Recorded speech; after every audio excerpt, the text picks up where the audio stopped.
Sensex 801.67 புள்ளிகள் அல்லது 1.11% குறைந்து 71,139.90 ஆகவும், நிப்டி 215.50 புள்ளிகள் அல்லது 0.99% குறைந்து 21,522.10 ஆகவும் முடிவடைந்தது. சுமார் 1275 பங்குகள் ஏற்றம் கண்டன, 1267 பங்குகள் சரிந்தன, 99 பங்குகளில் எந்த மாற்றமும் இல்லை. Top 5 gainers are Tata Motors, BPCL, Eicher Motors, Adani Enterprises, Grasim. Top 5 losers are Bajaj Finance, UltraTech Cements, Titan, Bajaj Finserv, Reliance. இப்போது நாம் தனிப்பட்ட பங்குகள் பற்றிய செய்திகளை பார்ப்போம். ஸ்டாக்ஸ் மஹத் சேனலுக்கு வரவேற்கிறோம். இந்த சேனலின் வளர்ச்சிக்கு உங்கள் ஆதரவை வழங்குமாறு கேட்டுக்கொள்கிறேன். இந்த வீடியோ உங்களுக்கு பிடித்திருந்தால் சப்ஸ்கிரைப் பொத்தானை கிளிக் செய்து நோட்டிபிகேஷன் பெல் பொத்தானை அழுத்தவும். உங்களிடம் ஏதேனும் கருத்து இருந்தால் கமெண்ட் செக்ஷன் பிரிவில் எனக்கு தெரியப்படுத்துங்கள். நன்றி. டாடா மோட்டார்ஸ் பிப்ரவரி 2ஆம் தேதி அதன் Q3 முடிவுகள் அறிவிக்கப்படுவதற்கு முன்னதாக இந்த பங்கு 2.84% உயர்ந்தது.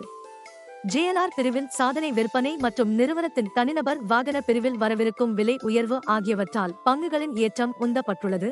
LIC, HDFC வங்கியில் தனது பங்குகளை அதிகரிக்க காப்பீட்டு நிறுவனத்தை ரிசர்வ் வங்கி அனுமதித்ததை அடுத்து LIC 1.9% உயர்ந்து முதல் முறையாக அதன் வெளியீட்டு விலையை தாண்டியது.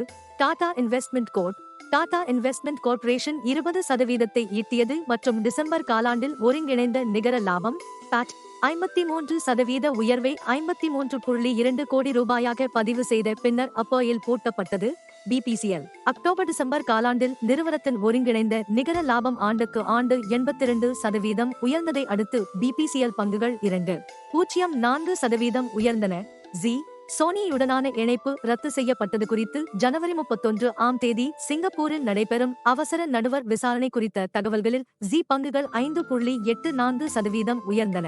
மரிக்கோ டிசம்பர் காலாண்டில் FMCG நிறுவனத்தின் நிகர லாபம் 16% அதிகரித்து 386 கோடி ரூபாயாக உயர்ந்ததை அடுத்து இந்த பங்கு 1.44% உயர்ந்தது.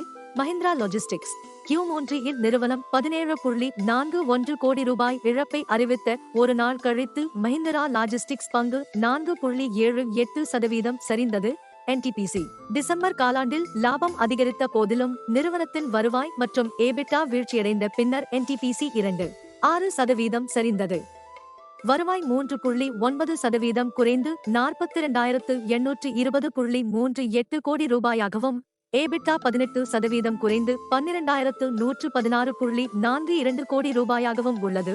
PNB 2025ஆம் ஆண்டில் QIP அல்லது ஃபாலோன் பப்ளிக் ஆஃபர் மூலம் 7,500 கோடி ரூபாயை திரட்டும் திட்டத்தை வங்கி அறிவித்ததை அடுத்து இந்த பங்கு 1.53% உயர்ந்தது. 4வது அமர்வில் அதன் லாபத்தை விரிவுபடுத்தியது. வோடாஃபோன் ஐடியா டெலிகாம் Q3 முடிவுகள் சந்தைகளை ஏமாற்றமடைய செய்ததை அடுத்து வோடபோன் ஐடியா பங்கு 1.36% சரிந்தது. வருவாய் 10,673 கோடி ரூபாயாக இருந்தது. அதே நேரத்தில் நிகர இழப்பு ஒரு வருடத்திற்கு முன்பு 7,990 கோடி ரூபாயிலிருந்து Q3 6,985 கோடி ரூபாயாக குறைந்தது.